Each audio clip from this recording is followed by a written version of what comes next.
We don't have anything. Sorry, explain, please. What are you missing? We need a lot of other wills. For example, if we don't have to work, we would be able to spend much more time for our health. We'll be able to live much longer. You need proof the books are holy. Who says these books are holy? You got me lost at that point. Well, according to your beliefs, if they are not holy to you, they are holy to others. No, but what? Okay, that's called a story. A lot of stories are myths. No, they are not stories. Special. No, they are not stories. Maybe there are some tales in the Quran and the Bible and the religion of the Jews. What's it called?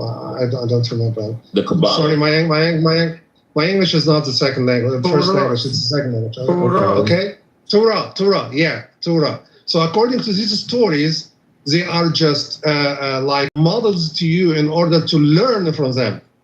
Okay. So if they are not religious to you, okay. And according to Mr. Peter, who said that we need this and that, well, respectively, Mr. Peter, but God already gave you the ability to do whatever you want. So you cannot blame God that He didn't give you what you want. I'm sorry, He cannot give you what you want as ready thing. He gave you the. Yes, he gave you the. I agree about this. I did not blame God, but I say that we don't have everything that we need. Okay, Peter, what do you think about that, bro? Like, kind of live in squalor. I'm going off what you're saying, masonry, Egyptian, because that's a good point. But Peter, yeah, just to explore your mind, I'm like, okay, would you say needs are like subjective in a sense? Needs are not all of them subjective. Some of them are vital. For example, for food, for home, and for clothes. These are the things that are not subjective. You for sure need that, but other things can be more subjective, yes. So it is subjective, yes, in a sense, but it is, but it's not. I know what you're saying. That's a good point. So yeah, some things you can benefit from, and some and you can have So okay, so the reason why I say that is because like that is a great point, Peter. But there are certain things, okay, for your spirit, like if you're looking for food, right? There are certain things that could be starving you in your spirit. So say if you don't get food, but you're not going to have food for a year or something like that, and you end up, dying or whatever. But what if you did not have the needs that you needed for your spirit to keep you going on? So it could be things in your spirit that God does supply you with, and that you don't even know. So I don't know. I think that we do have what we need and things like that, or whatever. And it can be basic and things that we don't think it is necessary. But I can speak sometimes. Yes, my English is lower than our but I have a farm. Yes, and I have food for me. I have always for me, and absolutely perfectly happy. And okay, everybody, we're gonna go back to the music.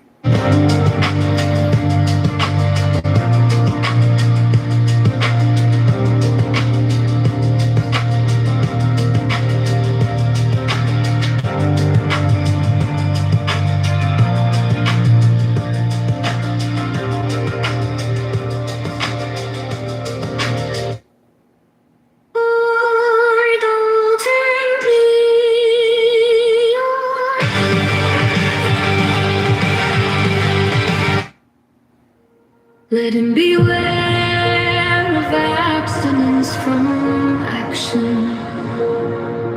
For the curse of his greatness that he must speak. Truth that the falsehood thereof may enslave the soul. The highest excellence is like that of water. The excellence of water appears in its benefiting all things, and in its occupying without striving. The low place voice which all men dislike, hence is near to the tongue.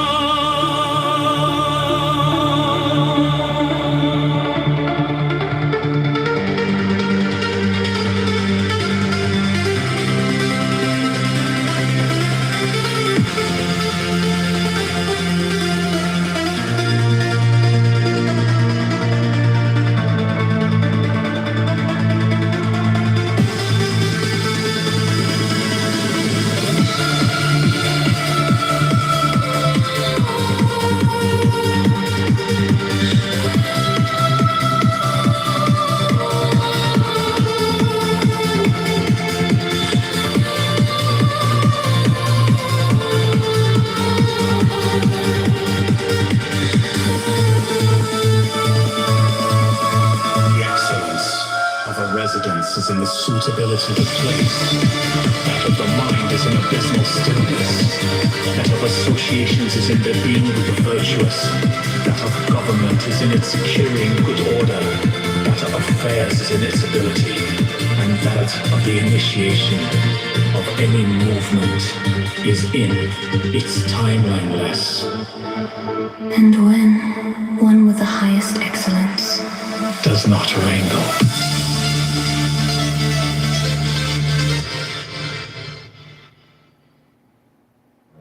The highest excellence is like that water. The excellence of water appears in its benefiting all things, and in its occupying without striving. Heaven is long, enduring, and earth continues long. The reason why heaven and earth are able to endure and continue thus long is because they do not live or for themselves. This is how they are able to continue and endure. Therefore the sage puts his own person last, and yet it is found in the form.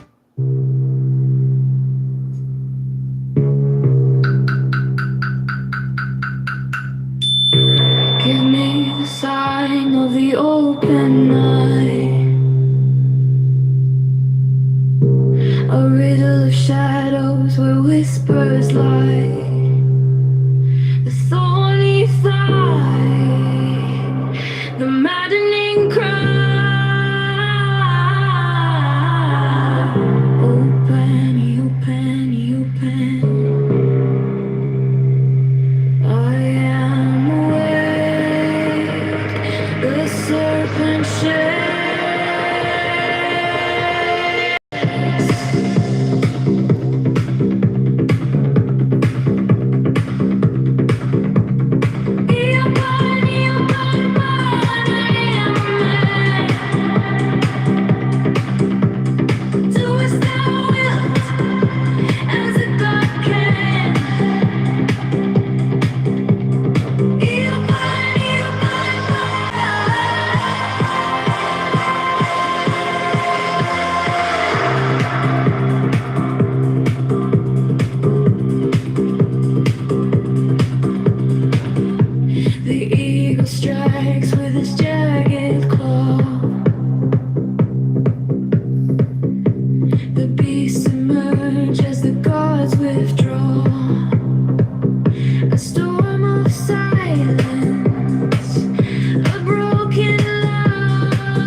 Give me the sign of the open eye.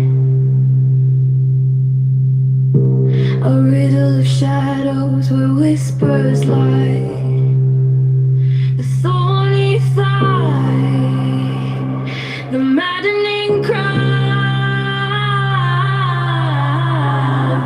Open, open, open. I am awake. The serpent shakes.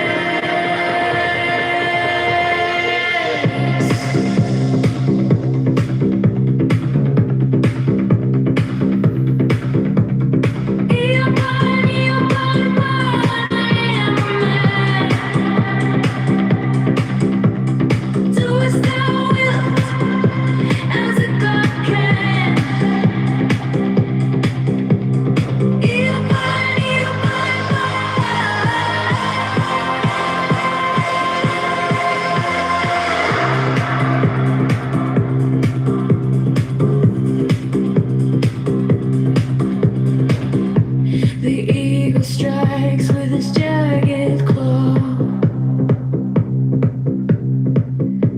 The beasts emerge as the gods withdraw. A storm of silence, a broken love.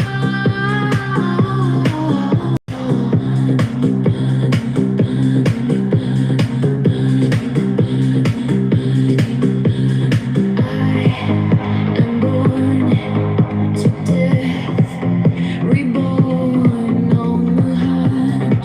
I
under neon skies where the starlight comes.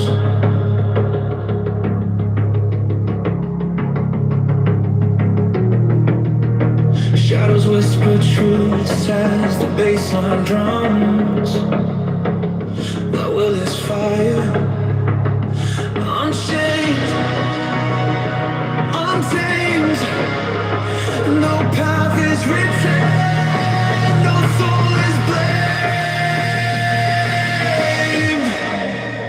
Thou hast no right but to do thy will. Feel the stars, let the silence fill your will. All is right, it's alive, it's still. Delivered from the lust of the thrill.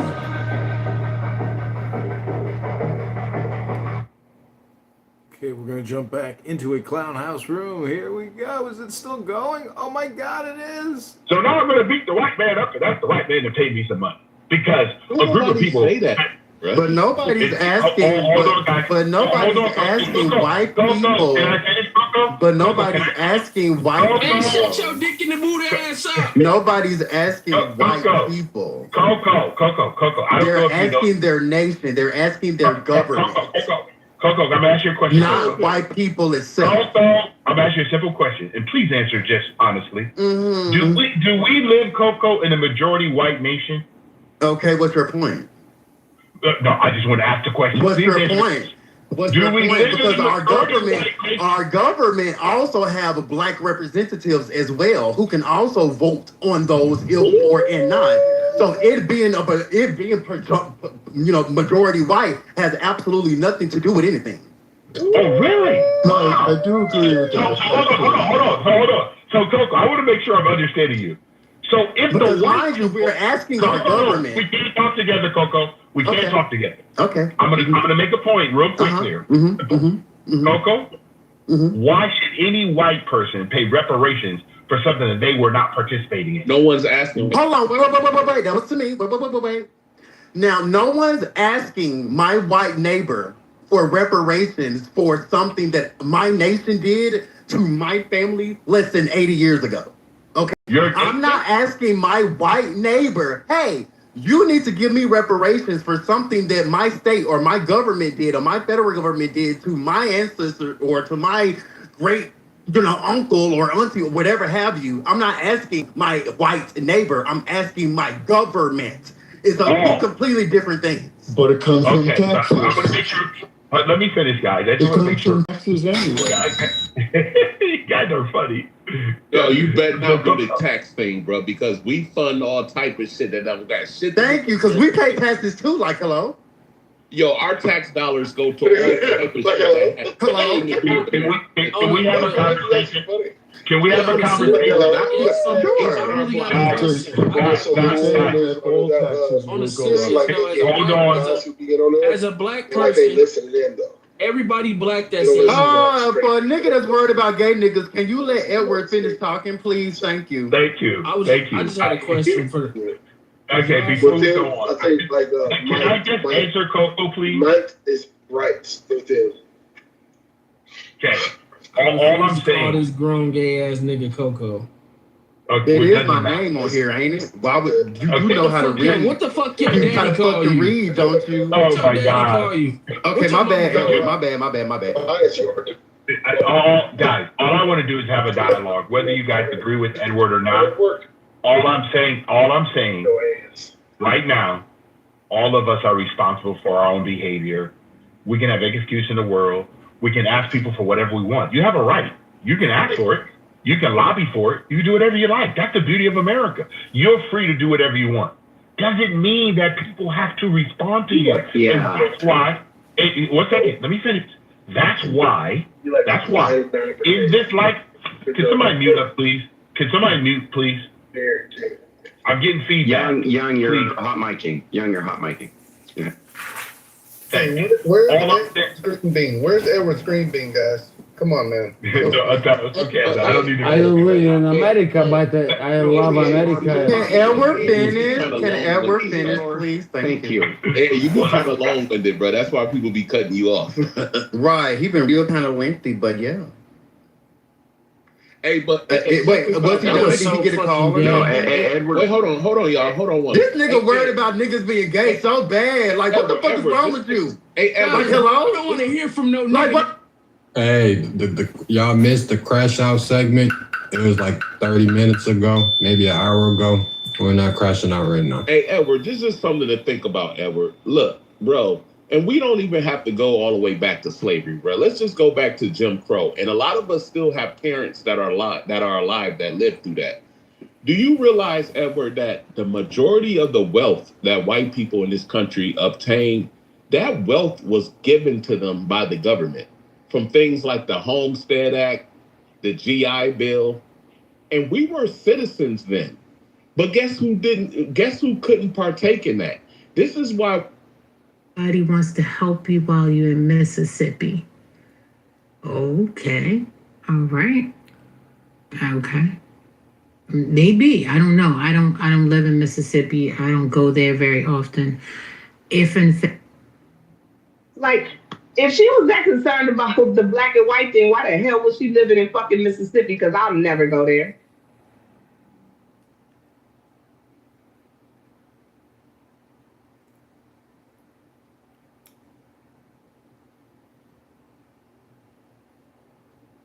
But you just like don't. Like what you're saying is actually true. You do believe that it's wrong, but you're being dishonest to a certain extent, sir. Right? So it seems instant. So, I mean, it's like you can put statistics out that are factually accurate, but still be both insincere and dishonest, right? Yeah, or I'm thinking too, like maybe trying to think of maybe like you. Okay, here's like what I'm thinking of that like maybe you have. I'm trying to think there's an example that involves you, but like maybe you have like a counter example that you've heard against your own view or against some view or something, but you're trying to defend another view. And so like you're truthful in the sense that everything you're saying about the view is accurate, but there's a counterexample that you have in mind that like shows that they're actually right, your interlocutor. Yeah, right? just but you like don't want to say it because you want to learn or something. who was that guy that I was debating last time we were talking about? And he wasn't even like a believer. He wasn't anything. He was almost LARPing, right? And when I asked him about a particular belief, he actually lied to me. He said that he claimed to believe a position he was representing, but he was actually playing devil's advocate. Who you talking about? Who was that guy? What did he say? I don't know who you're talking about. Was it Matthew, maybe, or something like that? Matthew? Weren't you? Can you remember the view that he was espousing? Or? No, but it definitely had to do with the Bible. I don't know. And then they kicked him down to the audience for whatever reason. I thought you were there. Probably. You didn't give me enough to go on. I mean, we went on for an hour and a half, just him and I. You were modding, I believe. Get more information, sir. No, I don't have more information. I just know that it's about the Bible. I think his name was Matthew. Well, there's Matthew Adelsteiner. No. He's like talking. I know. Now we can't. Yeah. Why do Anons come in here when there's fucking 3 people in here? Like, what do you think's going on in here? It's so fucking entertaining. I hate it. So gay. That is gay. Who's on my friends list right now that is green? Oh, yeah. That's a good way, right? Because it's probably somebody we know, but if it's somebody we know, just going on your regular account, stop being a doof. Let me see. Q is green, but he doesn't have plus. No, and he wouldn't sit down here and on. With the sword. It seems like a Chicago deal. Yeah. So gay, dude. Like, Chicago! Here we are. Hello? you know what? It's like, do we have to make a private room just because you can't fucking leave the room when you're not talking? Here's what's funny. So I'm gonna wave at you, and they can just listen to the music then.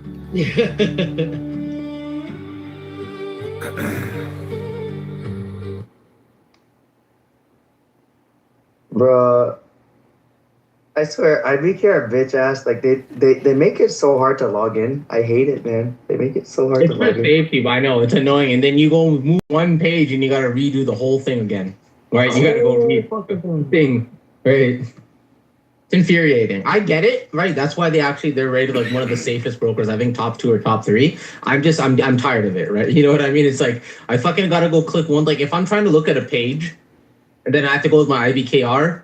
Then it signs out, and I completely lost my train of thought because I got to remember my dumbass password again, right? I don't know, man. Yeah, they're tripping. They're tripping big time. You know this guy in the audience. Did you know his mother was a whore? Yeah, his mother was having sex with lots of random soldiers in Israel. His mother took a road trip to Israel, and his mother even went to Congo. Just because she couldn't get enough. I heard of it. I seen the videos. It's like 50. It's like 50 Korean won. This guy in the audience, he doesn't know like how much of a slut, Congo loving slut his mother is. You hear that? But yeah.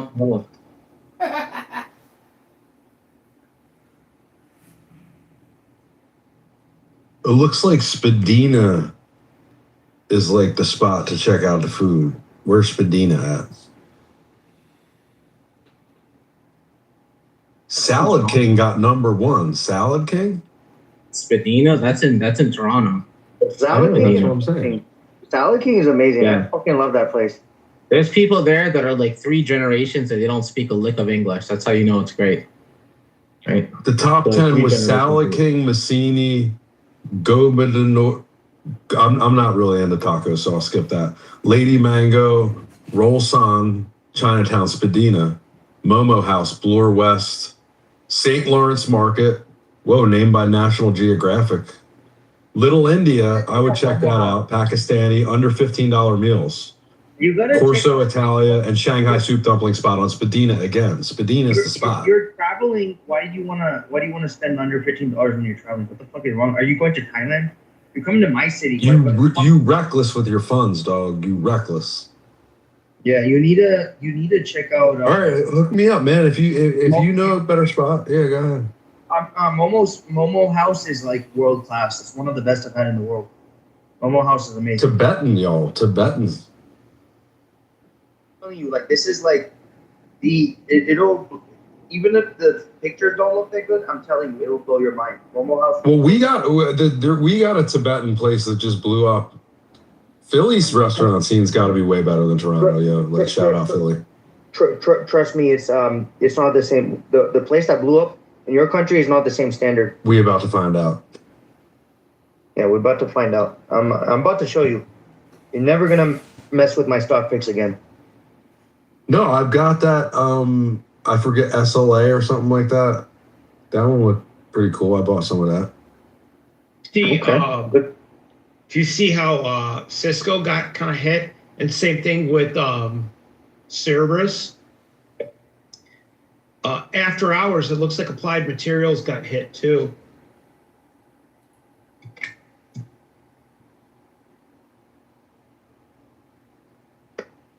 What was Ivy doing in here? How's Ivy been?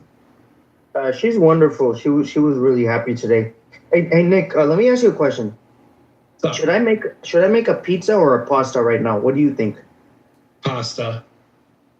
Damn it, that's more work though.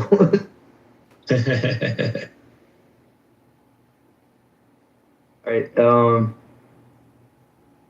What's going on? Guys, if I make a new room, will you guys join it? Yes. Okay. Make a new one. Yes. Yeah.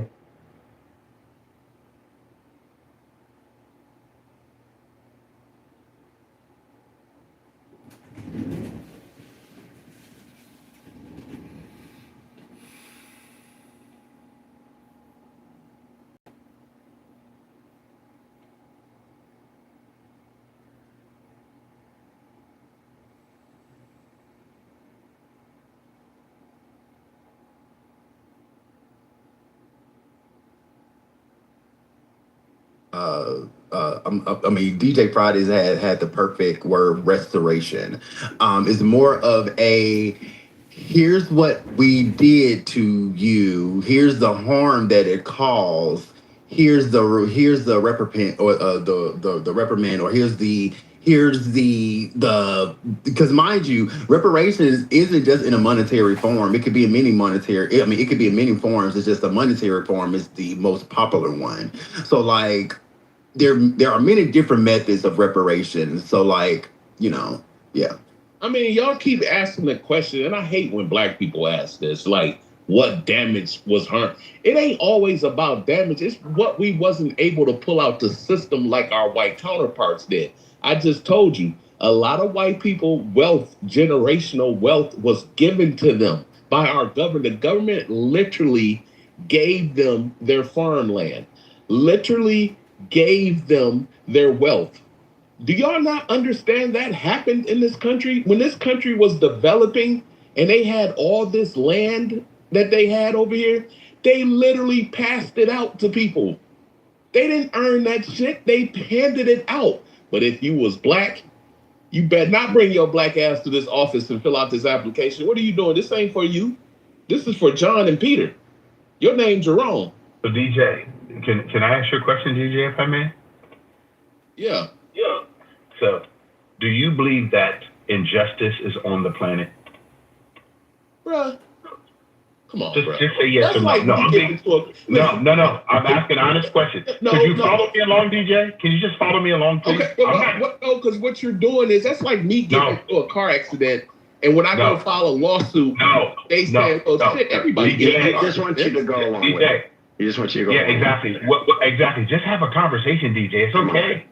Come on, But man. that's a bad faith question. So, DJ, I'm asking you a question, DJ. I know you can call the question idiotic, stupid, out of No, place. it's bad faith. The answer is No, DJ. it's The not answer is bad yes. faith.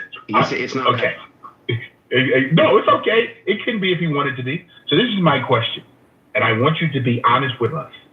Could you tell me, out of the 13 colonies, what part of their government purchased any enslaved Africans? Brother, it was government policy. No. You didn't answer my question. Listen to I'm going to give it to you again, DJ. Could you please give me documentation where a government body in the 13 colonies purchased enslaved black people that came on either Desire or any other ship that came from the West Indies or any other part of Africa? Please tell me where the documentation in the 13 colonies that the actual government of those 13 colonies purchased enslaved people. I don't. Wait. The 13 colonies did have. Just say you don't have it. DJ, just say you don't have it, brother. Just say you don't have it. DJ, just say yes. Just say you don't have it. Is he asking? What is he asking? Who cares? Let him do it. Why are you guys trying to guess what he's doing? Listen, slavery and like I'm trying to. Listen. Like I tell y'all, we don't have to go back to slavery. We can just go back to the fucking Jim Crow era. Let's go back to Jim Crow. Wait. Let's go. Wait. Hold on, DJ. Hold on, guys. Edward, can you repeat? Letting him make his point. I'm gonna repeat. All the interrupted has to stop, man. Sorry, Timothy. Sorry.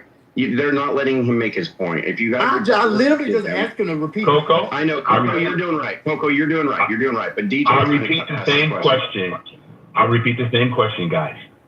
In the 13 colonies, could anyone share with us what government in those 13 colonies purchased enslaved people? So Virginia. Do you want to solicit which state in the 13 colonies purchased slaves and had them? White House, right? You know, slaves built the White House. No, hold on. Let's just answer his question. Hold on. Let's just answer his question. Yeah, Coco. Thank you, Coco. Because see, what you guys keep trying to do is you want to not answer the direct question. Okay? I want all of us to understand and just listen out. The fact is this: private citizens purchase people. Okay? Private citizens. People who own property. Only 1% of the American population in the 13 colonies, including blacks who own land, needed workers. You got to go back and look at U.S. The 13 colonies, it was by King George III. Slavery was not a government institution. It was people who had plantations. They needed workers, and they themselves. Wait. Just let him finish. Yeah, I think you dropping bombs. Just let him finish. Just rock him afterwards. Just let him finish. Slaves, bro. Hey, we gonna bring them snipers out, man. They've been chilling. Don't let us bring the snipers out. Yeah, they have good snipers. Please bring it out, Hibity, because listen, I don't think the critical thinkers in this space, and I believe everybody's a critical thinker, I think we are so driven by ethnic group that no one wants to look at reality. Bro, but you're wrong. DJ, you guys be finished. You guys, I want to get back to the question, please. Go ahead. Please, Edward, I wanted to hear your plantation point. Please. Can you finish? Can Edward finish? Yeah. Go ahead, Edward. Edward, come on. Well, the argument could be made that the government failed. Wait. I just want to understand. Like, okay, so what he's saying and why he's asking the question. Cool. Good man, Coco. Edward, go ahead. I'm going to mute up. Please just finish your plantation point. Start there. You said people working on the plantation. Go ahead. Free the trade part. And you got to go to the supply line. I've been to Africa, guys. The western part of Africa. We're not talking about Africa. What the fuck? DJ, stay on topic. Stay on topic. No, I'm sorry. You guys do not understand. This is not that hard. I'm just trying to have a conversation. Okay, Coco, what I'm saying to you is that people, not government, people who own plantations needed workers. And one of the way they got workers is they purchased enslaved people, not government. Now, there were some forms of government that actually purchased forced slaves here, forced slaves there to do certain things, but they actually compensated those people. So let's be honest, and it's all documented history, guys. It's documentation. Okay. So pause right there. Eric. So basically, what you're trying to basically say is during the 13 colonies time that independent people or city, whatever have you, private citizens purchase enslaved individuals because they needed workers on the plantation. And the government failed to protect those people who were enslaved. So there's still an injustice. Right, because my thing is this. What did damn the loud ass motherfucking airplane. What did America once, because you're bringing up the 13 colonies, what did the United States do once it gained its independence? Because during the 13 colonies, they were still the 13 British. Wait.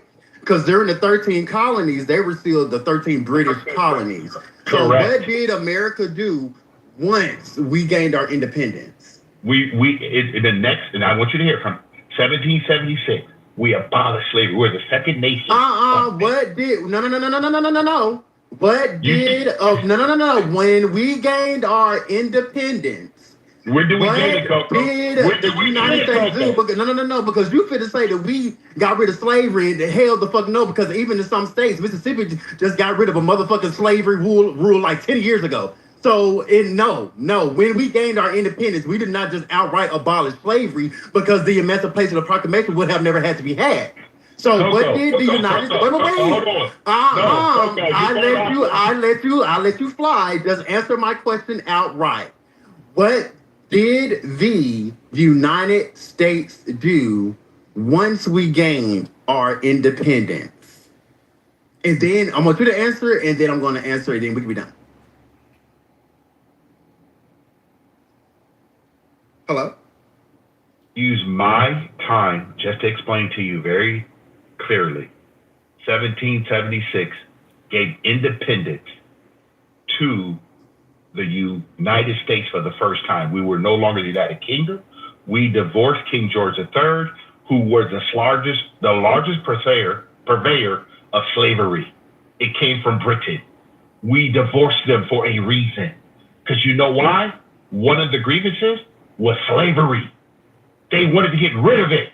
I don't know why. Listen, if we just read documentation history, we will all know this. But you know what we like to do?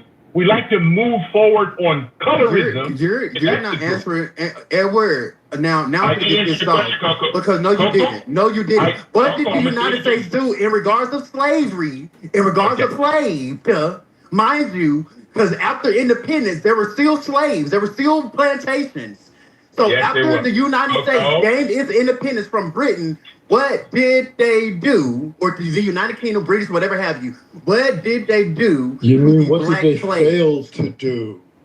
What did they do? Did they keep? Wait, stop. Did they keep the slaves? Did they set all the slaves free? Did they still keep the institution of slavery? What did the United? Because you bringing up the 13 colonies and then trying to say, oh, it was private citizens, but not realizing that the United States did definitely gain its own independence after the 13 colonies. So what did the United States do to black people after it gained its independence? Edward? It failed to protect those black people. No, failed to protect them. Devin, stop. Seriously, guys. So I'm gonna answer very clearly for you so you can understand. Some of the privately owned citizens decide. Oh my I'm God. done. I'm done, Oh my Coco. God. Because you finna try to beat around the motherfucking bush and you're not finna make no damn sense. And now you finna piss me off. Why Because now can't you? you're now because now you're being very disingenuous to the history of our nation to try to make your fucking point. Coco, I'm sorry that you have to. No, I'm sorry that you are ignorant. I'm sorry that you are ignorant. I am sorry that you are trying to fucking beat around this motherfucking cherry bush to try to make your point, to try to be very disingenuous to the history of our nation. So since you just gave your answer, now I'm going to give my motherfucking answer, okay? And my motherfucking answer is actually the appropriate answer because I love history, okay? History was actually my best subject, not only in high school, but also during my undergrad as well. Passed it with flying colors, especially during Black History Month. So I would love to give you a history. So wait. I just let you. Wait. You just answered. You just answered. You just answered. You just answered. You just answered. You just answered my question. So now I'm gonna answer. You're not gonna pause. You're not gonna pause. Hello. Could you pause for 1 second? Okay. I'm gonna pause. Thank you. You went all this. You called me names. You told me I'm ignorant. I didn't say anything about you. I didn't call you no names. I said you finna make me out because you're being disingenuous. That's not calling you a name. That's stating a fact. That's stating an act that you're doing. You said I was ignorant. Did you not understand that? Okay. So calling you disingenuous is calling you ignorant? No, you use the term ignorant. Oh, okay. So that's what you want to focus on instead of what we actually talking about. I'm gonna focus on it. You know why, Coco? Because you're not focused on the topic. Okay, so back to my question at hand. Back to my question at hand, because now you're trying to get away from my fucking actual answer. Question. So back to my question. I asked him, what did the United States do? Because he brought up the 13 colonies and tried to make it seem like the government itself did not keep the structure of slavery once we gained our independence. He is still trying to keep it as this old private citizen. My neighbor over there chose to have slavery, but the government itself didn't. That is basically what Edward is trying to say, because he keeps to minimize it to private citizens owning slaves and to keep it from a government entity actually participating in it. Now, this is what happened once we actually, gained our independence. So, mind you, slavery predated the United States, and every one of the original 13 colonies had slavery. But after independence, the United States inherited and constitutionally protected the institution of slavery in several different ways. So this is after our nation gained its own independence, it still participated in slavery and actually constitutionally protected the institution of it. So why are you talking? Why are you talking? I thought you was done. I'm asking you a question. Okay. So I'm just gonna land here. So a couple of things that the Constitution, basically kind of protected the institution of slavery in many ways was the 3/5 clause. Look it up. The fugitive slave clause and protection of the international slave trade until 1808. And not only that. So, my bad. Right. And so landing here, the 13 colonies, the 13 colonies inherited an established system of racial slavery from the colonial period. And the United States was created while that system still existed, and it initially protected that same system, which is why it had to be abolished. So who's gonna pay for reparations? Let's not even limit it to the 13 colonies. Because New York State was. Hello? Hello? If I want to hang out and not record, I can hang out. Close. Okay. You want to get close to me? Get close to your YouTube. What do you want to talk about? Usually, Alistair, I'm the motherfucker sticking up for you, so... Yeah, I know. You gotta be nice in my room. Well, what's the point? I Are you recording? No, I'm on the toilet. All that yoga pushed a turd out of you, huh? I did a hip rotation and I thought I sharded my pants. MAGA.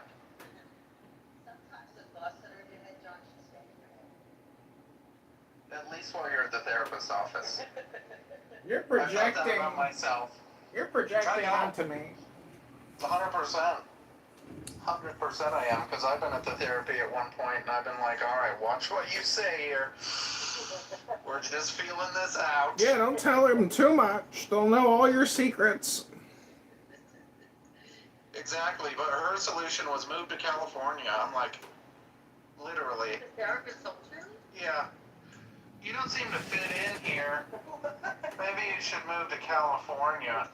Oh my goodness. Dead ass. That was the last time. I took a big handful of her candy that last visit and put it in my pocket because she had the big candy bowl. Yeah. I'm like, do you mind if I have one? And just huge fucking handful.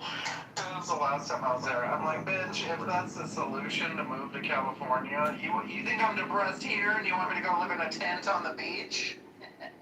Give me a fucking break. Wow. But I could tell she was a raging lesbian.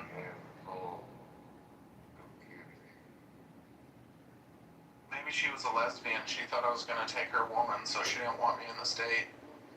Oh my goodness. She knew you were going to take her woman. I obviously showed it to her. Where's the Subaru? I wonder if I can get this lizard to hop in my hand. To enjoy, the fruits of the labor of our ancestors. Yes, they should. Because here's the thing.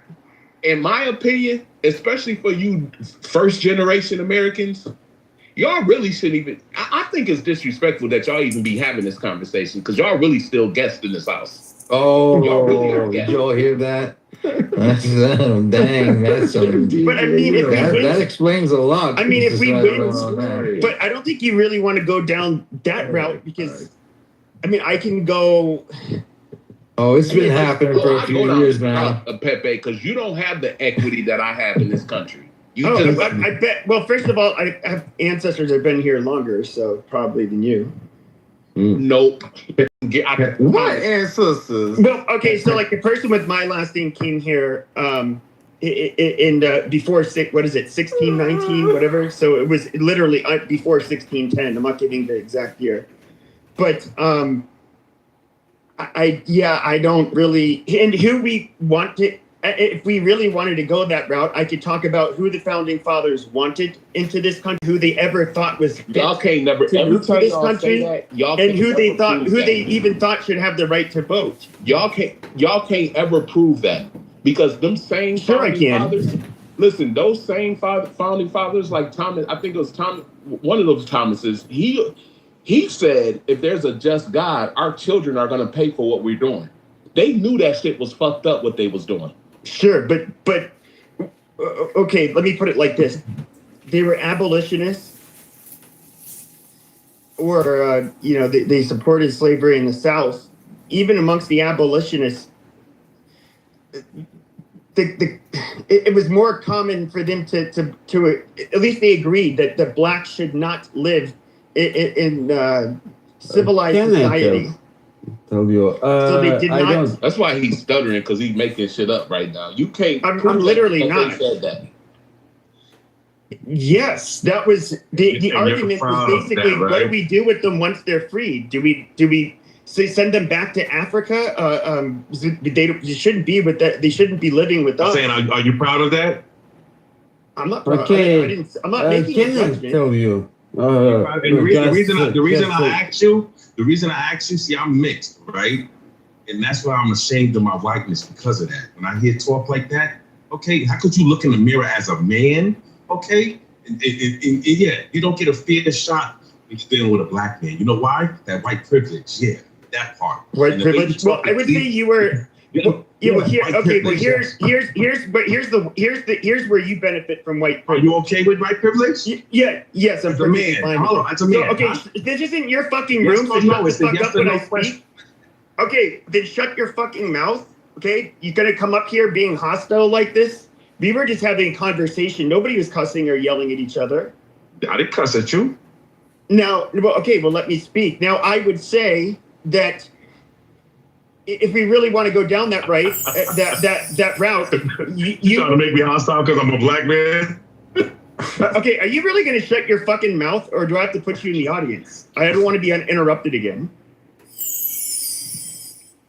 Now, when it to this white privilege, which African Americans clearly have, you know, there is a bunch of black countries, all of them not even developing. There's basically third world shitholes, the worst places in the fucking world that are run by blacks. And then we can look at where blacks live in Latin America. How are they treated there? You'd probably rather be born here. And quite frankly, the most successful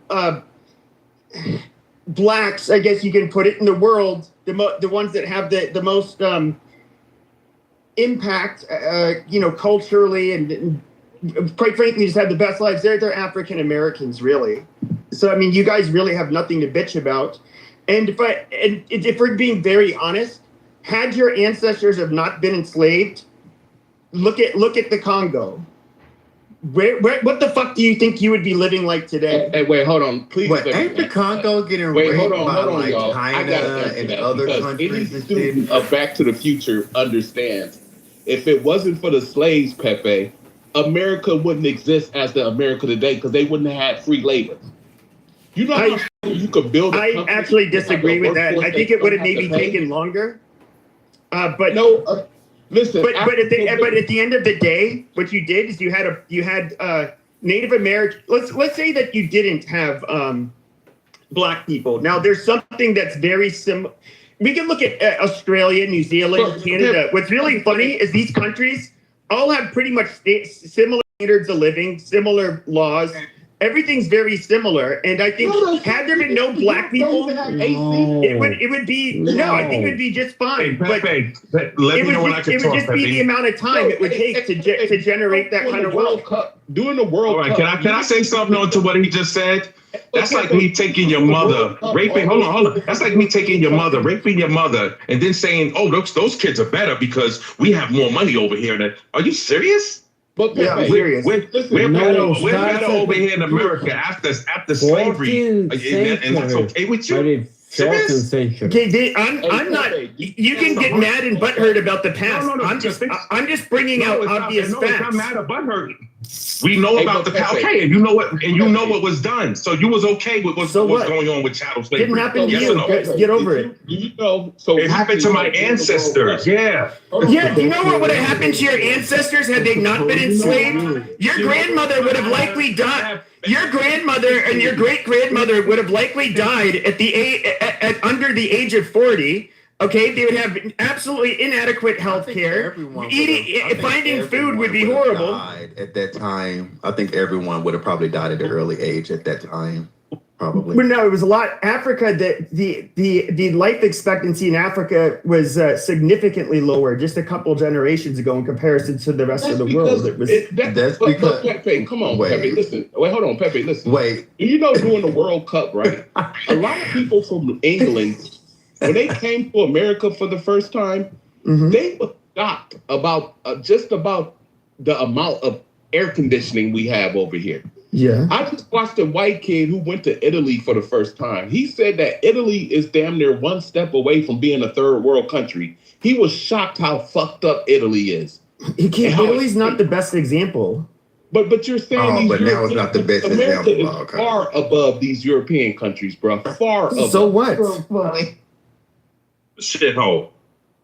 Well, quite frankly, those European countries are better than anything you would find in sub-Saharan Africa. That's just a fact. Well, that's your opinion. It's not an opinion. It's literally if we go through which metric by which metric. Africa itself,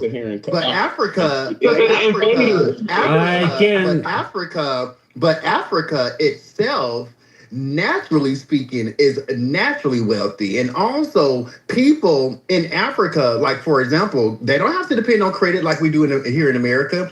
If the way that the money system works is if they got it, they got it. They don't, they don't. There is no credit. they have to pay it full out. So if an African buys something in, let's say South Africa, that's because they got the money. Okay? They ain't gotta buy no credit. They ain't gotta do no car loan. They ain't gotta do no woo to try to get this. If they got it, they got it. And if they don't, they don't. Okay, so they never met. So in other words, they haven't been corrupted by Jews. That's where nice. America, they want to put you in credit debt. They want to put you in debt. So here goes a whole bunch of line of credit that we probably that we're gonna make it 10 times harder for y'all to pay off, so you could be in even more debt. That's our America. But in Africa, if they got the money, they can get it. If they don't, then they just That's fine. But look, I'm not saying this to be insulting. I mean, I'm just making a what? By saying like you can't, as if like Americans don't have like cash on hand. I mean, I never said that. I never said. But you're saying that. Okay.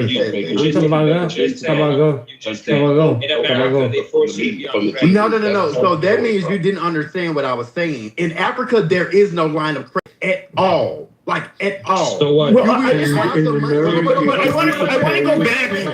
I want to go back to what I was saying. Okay. If you want to pay with cash, you could buy a car with cash. Yeah, there's nothing stopping you. And I just want to go back, and I want to make something very clear.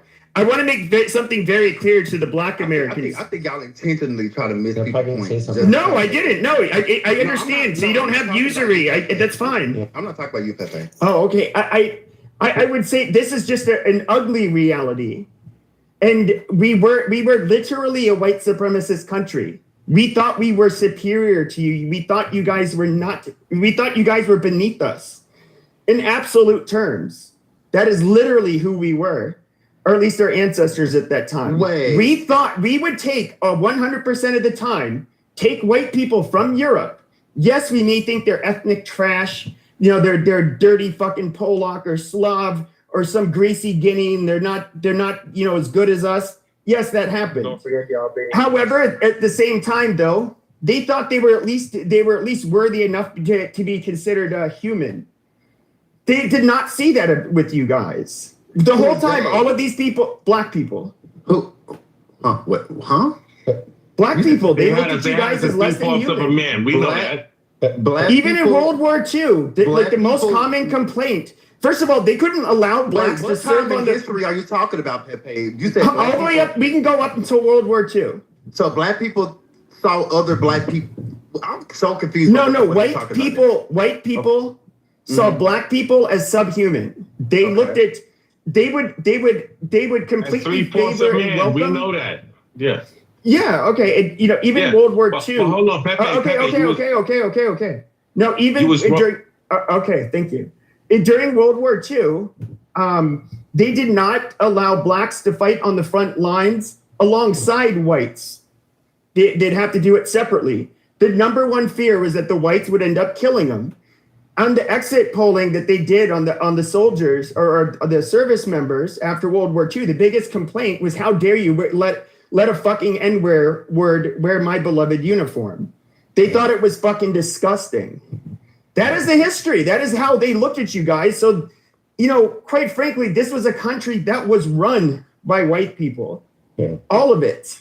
And they had a very specific direction for where they wanted it to go. This country, but wait. Didn't this? Can I say something? Wait, didn't this piece of land already technically have people on it before the 13 colonies was even formed? Yeah, but they didn't create America. Didn't people have to use the same native people of the land to even try to get a consensus of how to pray here?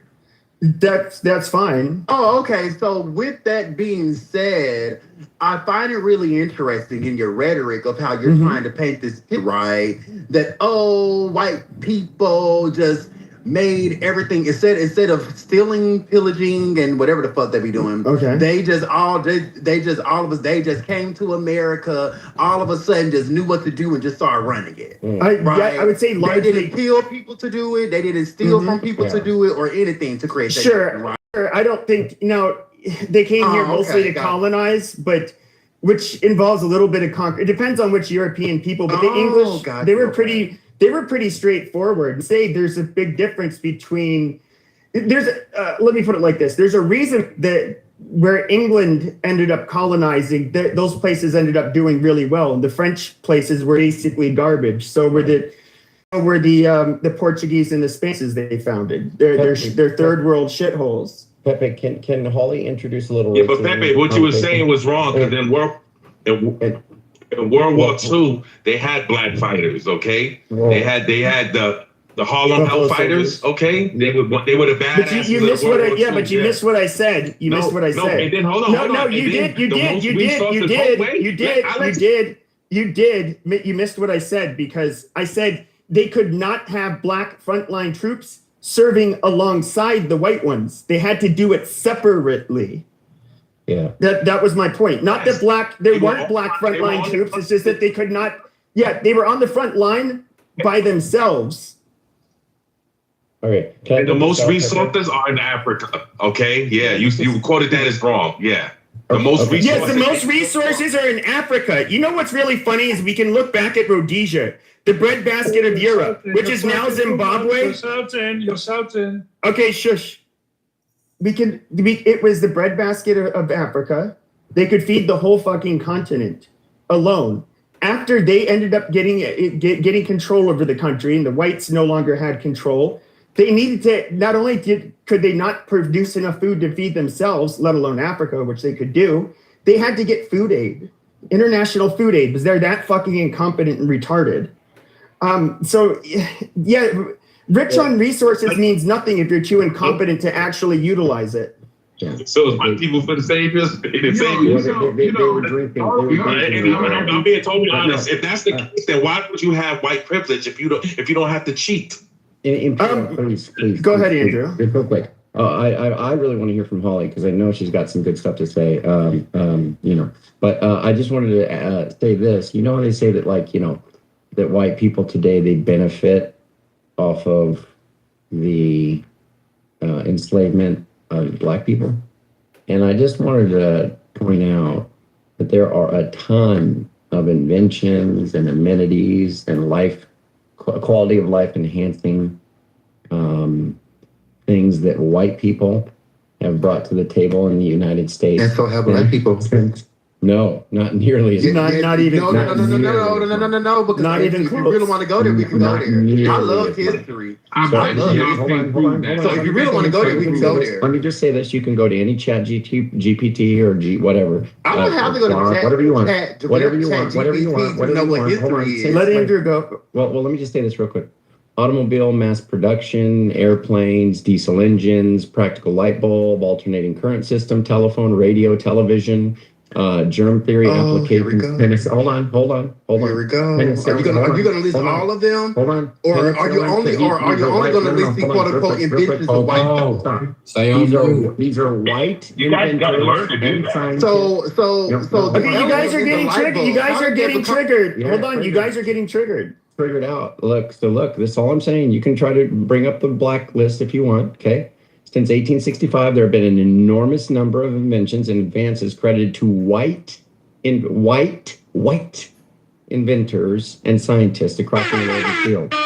Automobile, mass production, airplane, diesel engine, practical light bulb, alternating current system, telephone, radio, television, germ theory application, penicillin, polio vaccine, X-ray, insulin, isolation, transistors, personal computer development, internet protocols, refrigeration, and air conditioning. Black people, you like that? Huh? Washing machines, modern plumbing and sanitation. Okay. Anyway, I just think that maybe we need to talk about a little bit of an imbalance there of contribution. But I would say this. Can we talk about who invented the open heart surgery? It never works quite as you guys make it out to be. White inventors, but I can't talk about black inventors and what they did. Okay, but let's look it up and you moved me down so Andrew could talk. I didn't move you down. In my culture, I don't like when someone disturb my speech. I just interrupting him. I just hate you because you disturb my speech. I don't like. Igor, can nobody fucking understand you? Shut up. Shut up. He just listed a bunch of white inventions. I think it's fair if he can list some black inventions. Well, I'll just say this. I think that this is my, and I'm only saying this because I believe it to be true. As you guys know, I don't really do my, I don't, you know, I used to do these rooms where I'd have these very confrontational, I guess you could say conversations, but I would say though that my personal opinion is that I think slavery was a curse and we're living with it. And I'm going to be very direct when I say this. I think that had we had not committed slavery, our country would be much more prosperous. It'd be much more peaceful. It would be a lot more safe. And, everything would be literally so much better if we did not have black people living here. Because you can statistically back this up. Black people do create a significant amount of burden for every other group that's non-black. That's just, statistically, you can't say that's not true. Now let the black people respond. The black folks, the time is yours. So when we talk about, I love, America is a place of inventors, right? So I'm glad that we're talking about it because in regards to the light bulb, can we talk about the person who actually invented the filament for the light bulb? Who is that person who improved and basically was one of the prime people behind the light bulb, the actual filament that creates the light? Who is that? Is it Louis Latimer? I think it is. I think I remember hearing about him during Black History Month. There's also y'all know the thing that we use all the time. If we don't want to throw our clothes in a dryer to get rid of the wrinkles, we use an ironing board. Do you know who invented the ironing board? It was a black woman, actually, in the 1800s. Do you know who invented the? But who invented the iron? Wouldn't you have to do that on something flat? I say ironing board. Ironing board. Yeah, but the iron you have to use something flat. Ironing board. So that's like an easy invention. Okay, it was still invented. Why the fuck are you trying to do? Now dismiss it because it's an easy invention. Did you create it? Did you invent it? Oh, okay. So with that being said, who made the movable refrigerator? So basically, refrigerators that you put in trucks. Like if a food company is trying to transport goods and they have a rated truck, do you know who invented it? It was a black man. I agree. Black man that invented that. Right. You're right. Oh, and I could go on and on. Examples talking about Granville, who also invented landing. Why was it that Andrew was able to speak and people interrupted me? Yeah, go on and on. It's like hello. Well, hold on. Let you guys went on and on, Andrew. Shut the fuck up. I literally moved down to the goo because I was interrupting you because you wanted to go on and on. But now you interrupted me. By the way, that was Holly that was moving you guys, not me. She puts that in the chat. So with that being said, I'm just going to name just a couple of more because apparently I'm triggering some. No, I wasn't upset. I wasn't interrupting. And so the high pressure water hose was also created by a black person named Lonnie. Also the open heart, the first ever open heart surgery was performed by a black doctor. The first ever in history. He basically invented the open heart surgery. So I find it really interesting how, and that just goes to show how American history really works. It loves to shine light on white inventors and inventions. But yeah, when we talk about black inventors and inventions, all of a sudden, that was a small invention, or they didn't invent it at all. No. Why can't we talk about the black girls who sent who sent astronauts to the fucking moon? And so oh my God, I'm gonna keep fighting my fucking pain if I keep getting fucking interrupted. I want to go off the cup. Literally, Andrew was able to fly his plane with no damn interruptions, with none. Okay, and so with that being said, the only thing that I'm going to say is this: America, and I'm not trying to shit on nobody's inventions, but what y'all not going to do is try to sit here and act like Black Americans had no contributions, had no inventions, didn't invent anything that we actually use today in 2026. Y'all not going to sit here and talk like that. That's not America itself is a place full of inventors, full of innovators. And it wasn't only white people. Thank you. And I land there. All right, wait, let me go. Let me go. All right. I'm not trying to degrade Black inventors by this at all. I just want to get the facts straight here. I'm sure there are a lot of amazing Black inventions, but the ironing board and the water hose and the filament, everything that you just mentioned, they didn't invent the actual thing. They actually invented and improved upon of the thing. And then the last one that you mentioned, the open heart surgery, even that was false.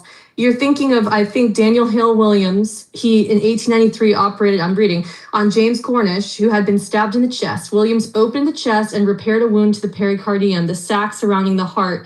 So the reason they don't consider heart surgery is because he didn't actually operate inside the heart itself. He operated like around chest kind of area. So that's just, I mean, none of these things you've mentioned are really completely true. It's sort of like, what do you mean, here we go? Holly, let's not act like... Just add me to the queue. Just add me to the queue. Just add me to the queue. Okay, bro. You got to put on Holly. Black people, okay, they couldn't invent things, okay, until what was that, 1857? And then after that, okay, for example, let's say I patent something, all right, there's big money that can basically come and steal it. And I try, hold on. Then I try to take them to court and, they'll just run me through court to where my money will run out. That's how people still patent. In 2026. Okay, so you're talking but let me ask you a question, Holly, because you're basically saying you think Black people are a little bit slower. Do you believe that? No, I didn't say that at all. Oh, okay. I'll say. Pepe, go ahead. So I'll say this: if we're gonna look at inventions, especially like the last 500 years, it's going to be a narrow group of people in a very specific area of Europe. If you look around like Belgium, parts of the UK, Holland, Germany, France, Switzerland, it's like the sweet spot. They do primarily a lot better than at least, and people who descend from those areas that come to the US, for example, tend to be the most innovative. And then we can look at other anomalies like Ashkenazi Jews, for example, are they're a very small population, but they're extremely overrepresented when it comes to inventing shit. And look, this isn't like a white supremacy argument. It's more like if we actually are honest about the different groups, okay, Blacks are significantly lacking in comparison to, for example, those Europeans or Jews. It's not me trying to say oh, they're better than you, but by the grace of God, I didn't invent shit, but I'm kind of glad I live in a country by these really brilliant people that did invent a lot of this shit. Yeah, and I just to be clear, I just wanted to make the list because remember what I said. I said that people say, look, white people are benefiting off the backs of slaves today. Of course, they're benefiting also, but they want to say we're benefiting specifically, and it's well, then I just wanted to list things that white people have brought to the table that they certainly are benefiting from. And look, on the flip side, you can say that, and I think Holly right now, for the open heart surgery, they performed one of the first successful surgeries. That's what I see here as far as the list goes on the other side. But the list is much shorter. Three-position traffic signal in 1923, early mask, smoke hood, used in mine rescues, automatic lubricator for steam engines, multi-telegraph system for train communications, numerous railway electrical devices, improved hairbrush with synthetic bristles and an easy, clean design, improved ironing board, automatic elevator doors, pioneered blood plasma storage and organized large-scale blood banks, device for cataract surgery, performed one of the first open surgeries. George Washington Carver did hundreds of applications for peanuts, soybeans, and sweet potatoes, crop rotation advocacy, and improved soil sustainability. Improved carbon filament for light bulbs, making them longer lasting and cheaper. Worked on Bell's telephone patent drawings. And then the last part is early home security system. Imagine that. That was a joke. Early home security system with video monitoring, a precursor to modern CCTV. Co-invented core IBM PC architecture, holds multiple foundational computer patents. That's Mark Dean. The ice cream scooper. Okay. Refrigeration systems for trucks, enabling modern refrigerated transport of food and medicine. So that's there's probably some more stuff too. But I will just say, I think the comparison is, it's probably, if you took a complete list as far as the impact, the ease of life, the amenity, the amenity. Comparing. Huh? Well, yeah, we are comparing because that's what's happening when people say, "Hey, white people are benefiting off of the backs of slaves." Like, but you're not saying white people didn't invent anything. We're just saying white people benefited off the. No. I know. And we're saying you're benefiting off our backs. That's what I'm saying. You're benefiting off of our backs. If that's the case, you're also benefiting off of our backs too. If they're black inventors, like hello, if you gonna use that logic. No. If you go use that same logic, we can say the same thing for you. I didn't start the logic. I'm responding to it. When people come up to a white person and say, "You bit," okay, I didn't have anything. And now I'm using it on you. So now, okay, Coco. I didn't have anything to do with enslaving anybody. I didn't do it to one person. I'm against it. If I was there, I would like to think I would have fought it. I would have died probably fighting it. Okay, that's my view. But if somebody comes up to me and says, "Hey, you are benefiting from black people being enslaved in the United States," I'm gonna say, "Hey, you are benefiting from, all kinds of things that white people put their blood, sweat, and tears into."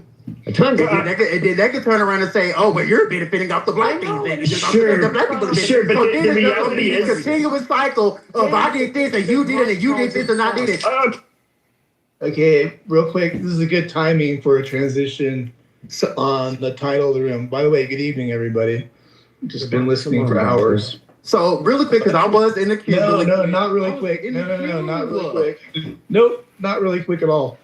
So we're gonna go into the title. Up in the title is "What is white privilege?" So this is a good transition because, I'm sure that's gonna come up. Do you want me to answer? Yeah, go for it. You can start it off. Yeah, somebody ping Mike Allen into the room, man. Can I answer first? Somebody ping Mike Allen immediately. Okay. I thought you said I could answer. Well, all right. I literally said I was in the queue, and all of a sudden you want to go all of a sudden just change the title. Wait, Pepe, you want to go? You see how people do? You see how y'all do?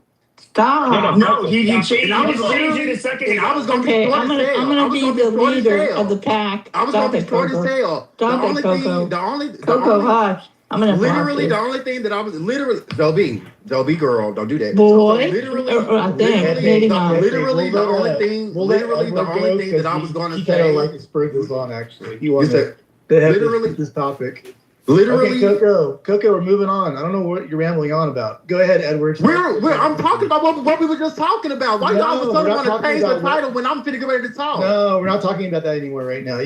When you have your submission, you can bring it back. It's fine. Yeah, that's totally fine.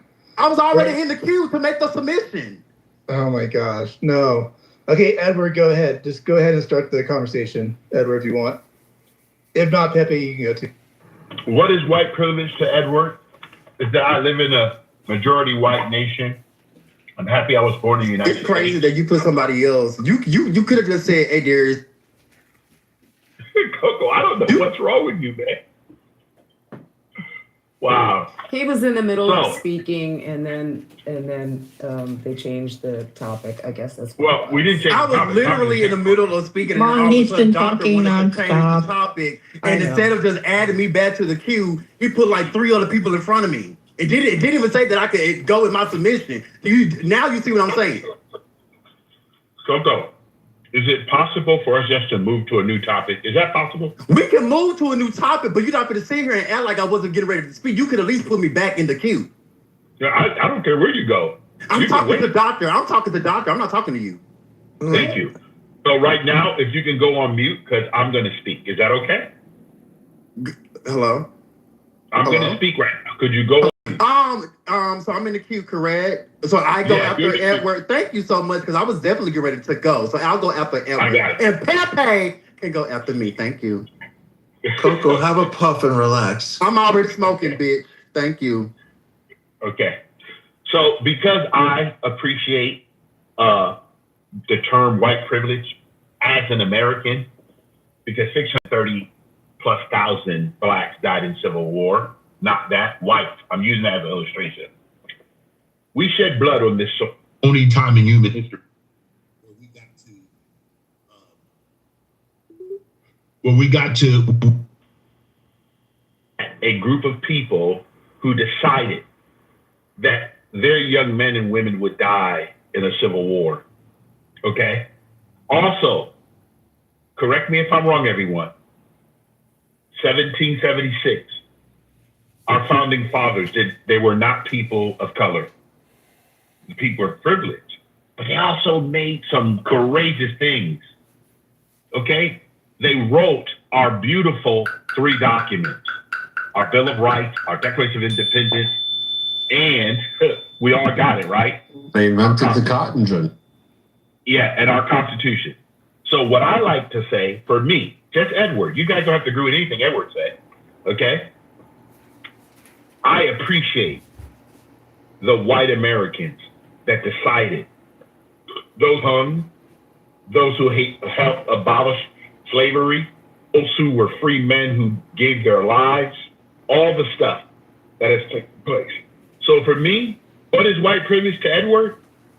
That I'm glad I live in a country that have infrastructure, that have a lot of things going for it, the educational level, all kinds of different things. People send from all over the world. People send their students to our institutions. Why? That's right. Because we as Americans, not because of ethnicity, just because we're American, we have the opportunity to get out here and have what I consider, you want to call it white privilege or whatever. Edward, his father and his grandfather, is grateful to be born in this nation all day, every day. And I'm glad I wasn't born anywhere else. Thank God for the Constitution of the United States, who was built and designed by white people. And I land on this, everyone. Shut up. Last I checked, okay, I got it. You can tell me to shut up. It's all good. The last I checked, all the currency that my family has, they're dead white people on it. Not one black person on it. I like white privilege. I'm going to keep getting those dollars. Okay, thank you so much for your submission. Thank you so much. And let's give him a hand clap, y'all. Thank you so much for your submission, Edward. Thank you so much for that. I just find it really interesting that the same person that's saying, oh my goodness, white privilege is the same person that couldn't even tell me what the United States did after we gained our independence. So you can even fit the facts. But with that being said, in regards of white privilege, first I'll talk to the topic at hand, and then I'm just going to make a small submission of what I was going to say. When we talk about white privilege, there could be many different forms of white privilege and what that could possibly look like. Like, for example, being profiled and you're just simply being the person that you are. You're not doing anything or whatever have you. Or you know, it could be like, for example, if an insurance company gets outed for denying more black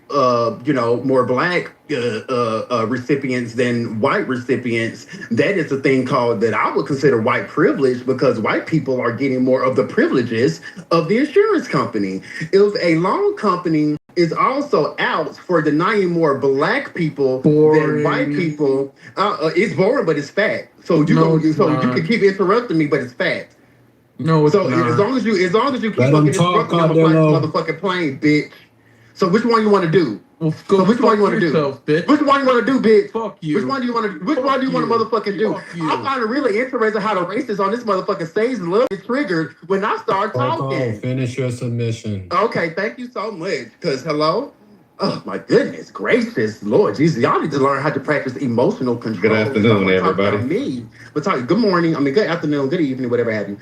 Now, also, with that being said, when I gave my submission earlier of just simply acknowledging black inventors, I was There's no only such doing. thing. I was on. Hello.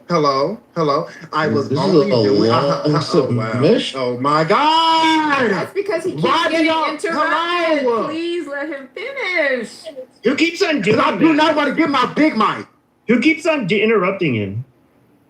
I moved down one of them. The wetback is on his last straw. And What you're did gonna you move call down. me, you fucking nigger? Oh my gosh. Y'all know Spain was one of the people.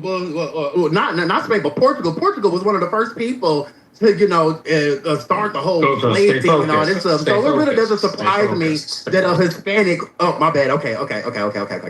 So just with that being said, do y'all know when I was just bringing up inventors, I was simply just bringing up inventors to just simply say that America is full of innovative people. And a lot of times people try to downgrade the contributions that Black Americans have contributed to our nation. And I'm not going to sit here and act like that's going to be a thing. So for example, just landing here, do y'all know the barcode that we use whenever we go to the store and you see that barcode that's on the side of an item? And you see and we go to the cashier and they scan it. They scan the little barcode on that item. Do you know who created that? Who invented that? Do you know their name? Do you know? Do you know their name? I mean, absolutely. Their name is Mark Dean. Okay. Mark Dean. Mark. At least he didn't just say a black man. Dean. Dean. I'm just glad you didn't just say a black man and leave it at that. Right. So y'all know what IBM is? Is one. I mean, y'all gotta know what IBM is, especially if you're in the United States of America, because he basically started a whole global thing in regards of how we purchase things at the stores. So with that being said, we're not gonna sit here, okay, and just try to shit on Black inventors and act like their inventions is still not being used today, and like people all over the world aren't benefiting off of those inventions, just like the white inventions. I'm glad that America is a place of innovators, whether they're white, black, pink, polka dot, because that's what we are as a nation. We're a nation of innovators. That's what we do. We change the world. Thank you, and I'll land there. Thank you. White person invented the barcode. What's that guy's name again? White person did. Coco. Mark Dean. Okay, it's not coming up. And it's DEEN. Just type in inventor of the barcode. Maybe that'll work. I did. The white guy came up. Type of inventor of IBM. That's what it is. IBM. You said a white. Okay. Did a white guy come up? No. Yeah, white guy came up for the barcode. When I put Mark Dean IBM, it says American inventor and computer engineer. Let's see what they invented. Who's innovation leadership, blah, blah. Let me read through this a bit. Oh, yeah, here we go. He is an American inventor and computer engineer. He developed ISA bus with his partner, Dennis Moeller. And he led a design team for making a 1 gigahertz computer processor chip. He holds 3 patents, blah, blah, blah. So, yeah, he has a few patents, but it seemed like he had a partner with it, Dennis Moeller. Coco, I thought you said he invented the barcode. He did. That's what IBM is. All right. Who's next? So do you wanna retract your statement? No. Retracted by what? It was a white man that did his barcode. No, it's not. Where does it say that at? Norman Woodland. The white guy. Where does it say that's that? what I say. I literally just said IBM. Did I not just say that? IBM was. I literally said the barcode that you see at the stores. IBM. That's what the stores use. Is IBM. That's what the stores use. But you're wrong. IBM. It's IBM. IBM. No, IB is IBM. No, it's a UPC. It's IBM. Do y'all not know what an American barcodes are is UPCs, Universal Product Codes. IBM is a fucking computer technology company. Barcodes in IBM, and the way that it was used, he invented it. No, a white person did it. This has been verified by many people. So do y'all not know what IBM is? The computer none of y'all know what company, IBM is. dummy. So none of y'all know what IBM is. International Business Machine. What does IBM stand for, Coco? Fuck out with that It's submission. code- I'm code exercising my white privilege right now. Who else wants to? I just want to clarify because George We all want to Lahr roast Coco, right? Florida, do you want to answer the question? I see you're off, Mike. Do you want to? It's just George Lahr. It led the IBM team that designed the rectangular UPC symbol. So I'm kind of confused. I thought maybe IBM, but Coco's getting it all mixed up. Because look, if you look up Mark Dean, the computer scientist who actually did apparently help create the first IBM personal computer in 1981, that Mark Dean is a black man. However, the inventor of the barcode was white man Norman Woodland and Bernard Silver, which is colloquially known as a UPC. A universal product code is the barcode system, Coco. But Mark Dean, to your credit about IBM, was a computer scientist and a black man who helped with the personal computer. There we go. We got it solved. Great. We're good. I see where Dean comes into play. So this is where, wait, hold on. This is where Dean comes into play. He holds 3 patents on the IBM PC, which is fine. Then you have the ISA bus, co-invented the industry standard ISA bus, the internal architecture that allowed the peripheral devices, including barcode scanners, printers, and keyboards and mice, to plug in directly to a PC. He has a few, but he's got like the 1 gigahertz chip as a co-designer, and he's got color graphics. He helped design some of the architecture that brought the first color PC monitor to life. So basically, IBM invented the barcode, the practical barcode system. So I did speak in regards to the barcode itself. No, that's not correct. Yes, they did. It literally says it in the IBM history that IBM literally developed, IBM assembled a team to develop a practical barcode system. Hello? Hello? And then IBM was used in the way that IBM was used. Okay. That's all I was saying. I wasn't, so I misspoke in regards to the barcode, but the way that the barcode system was invented was IBM. Can we move on? Florida. I'm just gonna leave you with this, Coco. So Lahr, who like literally did it in 1973, George Lahr. I don't give a shit if he's white, black, but he was the one. More along the lines of intriguing history. This is why I'm jumping in. But George Lahr, and I was aware of this, did it in like 1973. Now, the Dean did not join IBM until 1980. But the UPC code that, guess who, IBM was reading was actually originally invented by George Lahr. Dean did invent an upgraded process and improve on it and did something that the partnership team did do, and he holds patents in regards to them. But it was kind of like, you know, inventing a better something or other. There's just new. No one's taken away his invention. It's just you're giving him too broad a scope and saying it's all resting on. So I'm giving him too broad of a scope. Got it. So I'm giving him too broad of a scope. Even though I'll tell you something else, Coco. It wasn't until like the little maybe mid 80s, early 80s that you started seeing patents on every fucking wheelbarrow sold around the fucking country. And the reason for this. This shit came over on the fucking Mayflower. The shit existed in fucking multitude of countries before that. But you know what? Companies started slapping patents on it because they could make money off of it. They didn't invent it. They didn't invent the wheelbarrow. There's a lot of people that had different versions of it. But like the cool thing is that he has other patents and he's good for other things. You just gave him too broad a thing to say, hey. George Lahr is a black person, is he not? Okay, can we just move on, Brad? Let's move on. Okay, Florida, do you want to answer the question up top? Go for it. Sure. What do you think it is? White privilege? Well, being white in America generally does not create the same or similar sort of race-specific obstacles that other members of some minority groups have historically and continue to some extent be more likely to encounter.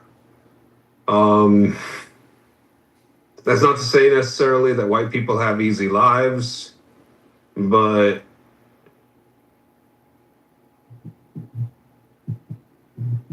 it's not to say that white people have easy lives. It's not to say that white people have it. Every white person has it better off than every non-white person.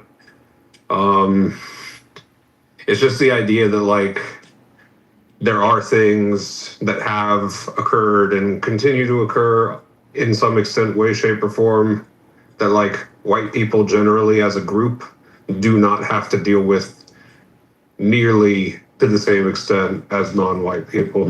That's all. Thank you, Florida. Who invented the watermelon? Hey, come on, man. That's Cool, man. God. The last time I checked, white people let black people eat watermelon. Pepe, I think you're up next, Pepe. I think you wanted to go. Are you there, Pepe? Yeah. I mean, can also go.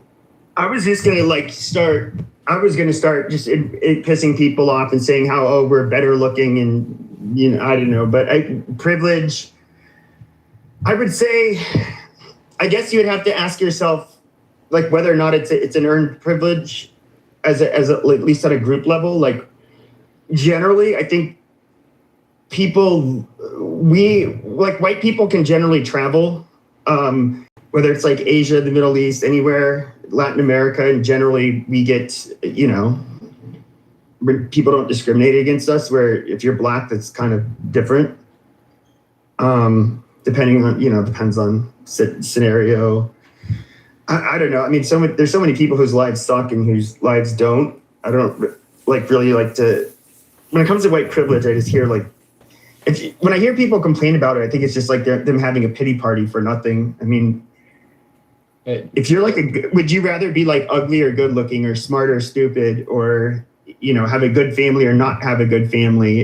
These are all things you can't control. And, these things occur in both white people and black people. Some people are just fortunate, some people aren't. And yeah, that's about all I have to say. Pepe, you said Hey, I think Florida had a good response to what he think it is, because it's no one definition. To be real, what were you gonna say, Andrew? Different people think it means. You made that comment earlier that you said Rob, he's giving Andrew white privilege. You're not. That's exactly what you just did, Beaver. Well, he was talking before you. That's true. So those that were listening, that's true. But yeah, Pepe, you actually said something earlier. You said you're not trying to do the polemic stuff, but you made a comment that I thought was a pretty intense one. I'd be interested to hear what Free or anyone else would say to that. I don't know if they all heard it. If you'd repeat it, that would be... Which one? The one about how people would be better off in America if something, Oh, yeah. I think that this is just... I'm just looking at everything metrically. You can look at how much we spend every year. Black people, for example, they pay less into the system than they take out through services and so forth. And white people... They put in more than they take out. If we look at all of societal ills and the rates at which they affect the black community as opposed to the white community, I have to say that without a doubt, I feel like had we never had slavery, our country would be, maybe we'd lose some of the cultural influence, like musically and that kind of stuff. But other than that, we'd be much more peaceful, high trust, we'd have a whole lot less problems. I mean, look at all of the inner city bullshit we have to deal with. Those would no longer exist. I do think that in a way that is like a curse. We have to deal with the plight of the problems black people have as a punishment for our ancestors using them as slaves. All right, man. All right, I'm gonna go ahead and speak. I'm gonna go ahead and speak, Peter. I'm gonna go ahead and speak, Peter. I'm gonna go ahead and speak, Peter. I'm gonna go ahead and speak, Peter. Peter say okay, based. But as I was saying, like I agree to what Florida was saying, largely because if I'm not sure who just muted me. If I want to speak, I need to. See, now y'all want to play a game. I can do play this. When I get to start all night. I can play this all night if you want. For example, this is I one mean, of the Beaver. advantages of Mean Beaver. this is one of the disadvantages of being in the not Y'all some the whole best, shit, Beaver. degree of Y'all some whole shit, Beaver, for an immigrant. It's Peter. It's Peter doing it. Peter, does anybody know what because Peter he just said said? that I speak, right? Nope. Non-stop. Mom, do you ever?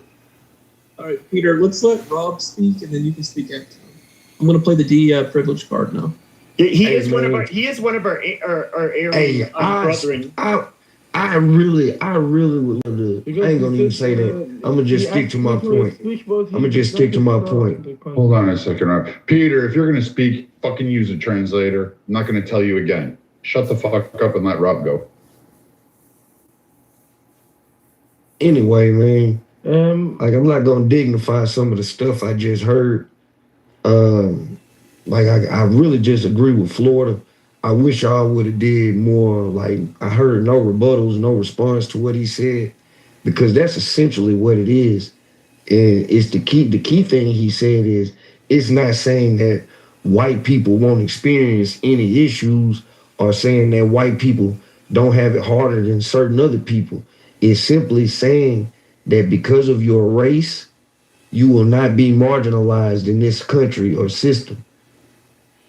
And that's not really a hard concept to understand. Now, if I add you what I really think my opinion of it is, I believe that the great privilege y'all have is that y'all don't have to like answer for like shit that white people do by and large. Now, in the last few years it's happened. It's been happening more, and you see more of y'all feel attacked because y'all being asked to answer for shit that quote unquote you ain't got shit to do for. And then you ask yourself, well, a lot of other people get asked for shit to answer for things that they don't have anything to do for. And that's pretty much their regular life. Y'all never experienced that. Experience any form of discrimination on a legal aspect, systemic level, like a legislative level. And I think when the COVID happened, that's the first time in American history that white Americans felt the hand of restriction and what it actually feels like. And you saw y'all's response to it. So it's like, yeah, it's a privilege, but I do think some people overplay it on both sides. Or either y'all downplay it or they overplay it. Like y'all ain't motherfucking cold enough. Your leasing office or your mortgage company and say I'm white, I can't pay my bills. They gonna evict your bum ass on the street with the rest of the meth heads that's out there. So it's like y'all don't have no special privilege in that sense. You broke dumb fucks. And then lastly, I'm gonna say this idea that will put more into the system. I bet you if we went into the numbers, we was probably a small percentage of high earning white folks that are putting all of that into the system. And the rest of y'all are net negative. Because if it says that 80% in the state's population doesn't, well, adults don't have $1,000 in their motherfucking savings accounts, you broke motherfuckers fit into that because y'all ordered. So we gonna stop othering ourselves in the name of trying to run with the rich ruling class, because ain't none of y'all Bezos, ain't none of y'all fucking big. You sure as hell ain't this shithead we got in the fucking office. Like y'all some normal ass people. You broke as fuck. You struggling to pay your gas. You struggling to pay your rent. Just like the most of Americans. You living paycheck to paycheck. You broke as fuck. And you got people like Pepe that try to use like weird logic and weird historical facts that actually aren't historical facts. He's bringing shit up, saying shit like if America was all white, it would be safer. It would be just as violent because America is violent. That's what it is. It's been violent. It's violence. Our government is violent. So you don't think that it's gonna reflect people? Y'all dumbass up, man. Motherfuckers ain't peaceful. Y'all done distorted Christianity more than any group in the fucking world. Fuck you. America would not even be America if it was all white. Before he goes on, John, before he goes on, hold on. I'd like what do you submit in reference to the title? Hey, you didn't hear it then. No, I didn't hear it. What I heard you doing. You didn't hear it. I submitted it at the beginning. So won't you shut your ass up? That's what I did. I said, hey, Beaver, did you hear what I said? If you're going to have this thing. And I'm not trying to control, but if he's not going to engage with that. Okay. So yeah, I try to be brief with you, man. So I think you missed the point that we were saying about not just taking from the system, but also contributing. For example, in 2023, white Americans, about 9% of white American households was on SNAP benefits, right? Which is, let's say, about 110, just to round it off. About 24% of Black American households were on SNAP benefits, which is about a quarter. That's a major gap. There's a major margin right there. That means we're over twice represented in that space, almost 3 times. What were those stats again? 2023 SNAP benefits, white American households versus Black American households. On 1/9 white versus what? 1/9 versus a quarter Black. Yeah. So that's a big margin when you think about our population size and the benefits of that particular program. And then when you bring up the ideal about, it's really bad because when you look at the top 10 most violent cities, they're predominantly Black, overwhelmingly. Okay, they're either the largest population. And if you follow any local news or local stats, you'll see it's predominantly us committing a lot of these problems. Which goes to the point that when someone say that it's from the population, the stats will look beautiful as far as America be some type of utopia. It's not to demonize us, it's to highlight a problem that needs to be fixed that we're afraid to address. And it wasn't always like this because, of course, we are in American culture. Has a lot of aspects from going back to us being more unified politically, philosophically, which is basically Christianity. A lot of things that our ancestors used to embrace from this culture because, of course, out of slavery, we had to embrace what we were part of. And that was pretty much okay, taking the good and leaving the bad, right? The bottom line is that we cannot problem if we're not willing to be honest and address it and keep obfuscating and say they do it too. They just as bad as us when the facts is not the same. There's another page I want you to check out called White Criminal of the Day. I don't know if you guys ever heard of this. It's called White Criminal of the Day. It's on X. Right now, people are realizing that the stats are skewed because every day throughout the country, there's Black and brown people being arrested that are listed as white. Okay? That is a problem. He just said a lot of bullshit, a lot of discrimination. So I just gave you sources to everything I said. So if you don't like it, that's your problem. I just gave you sources to everything I just said. What I have a problem with, that's fine. What I have a problem with is that what you said was largely circular logic. You're talking about today's crime stats in 2023 without the historical context of the things that may have led to the statistics being the statistics themselves. That is to say, Peter. All right, Matt, who's next? We want to rotate sides. Can I engage with what Free said, please? Oh, sorry. No, we didn't finish all the shit. I'm next. I got a lot to say about. We didn't have a queue, but should we go to a queue? I don't know if we'll be able to go back and forth, on both sides. But I think that is controversial. Well, let's let Peter get his out. Let's let Peter get his out. Florida, you can go, and then also the lady down below that's speaking was Miss, I think, or the. I don't know what you mean, but okay, Peter, go ahead. On the red people. Peter, Florida, then the. Yeah, go for it, Peter. Thank you. I think that more than white privilege, it is being first-degree citizen privilege. It is all over the world, and it is not only for United States. For example, for United States, maybe first-degree citizenship was firstly by the whites, and the privilege was for them. But more than that is the disadvantages of not being the first degree. For example, first degree lives normal. For example, you go everywhere and you are not in the radar to raise any red flag. What about you are not normally checked for a lot of things. For example, when you are an Iranian in Berlin, whenever you step foot in any shopping mall, you have everything. For example, I have all the necessary tools to be able to recognize not as a thief, not as a person with red flags, but red flags are always there. They check, for example, from the second that I enter the shopping mall, until I come out, they see me with microscope. You need to with microscope. This is one of the disadvantages of not being the first degree citizen. That's true. You know, this is bad experiences that you don't experience. This is the main advantage. This is bad experience for the rich white folks. The first degree citizen don't experience. For example, when Dr. Matt Cool speaks, nobody interrupts him. When, for example, we were also the same. But for me, everybody interrupts. That's true too. It is a challenge, right? It is not a problem because I found my position. When you find your position, I think that this is my suggestion at the end. I explained the problem. My suggestion is that the person cannot overcome the situation of a society, but you can do your work with the maximum efficiency. Take the maximum efficiency out of that.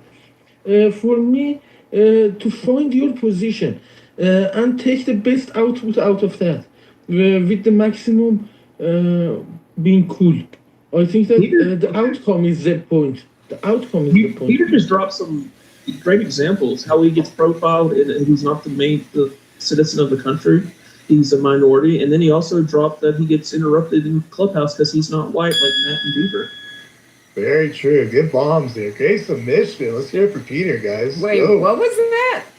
Yeah, actually, that's a good point. So he does get discriminated a bit. So to that point, real quick. The person left. Daniel, you can go after Florida. I bet they include Daniel in that. Completely forgot. Go ahead, Florida. Thanks. To that point, I guess Peter was saying discriminated against. No one knows. I understand. I didn't know Yeah, he was sorry, I speaking didn't or understand having a either. seizure. I'm sorry. So You just got a strong accent, brother. That's all. I'll give you that. Peter was saying he doesn't have white privilege because he's not white.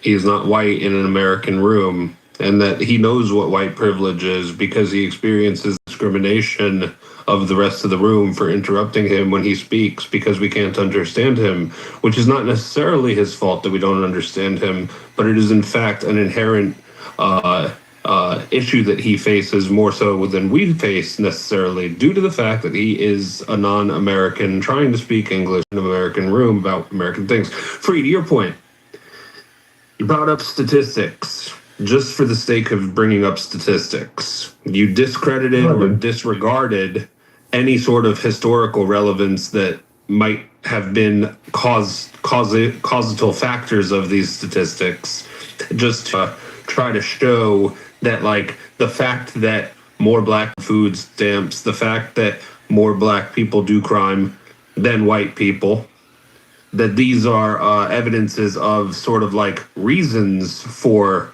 quote unquote ongoing racism or ongoing issues.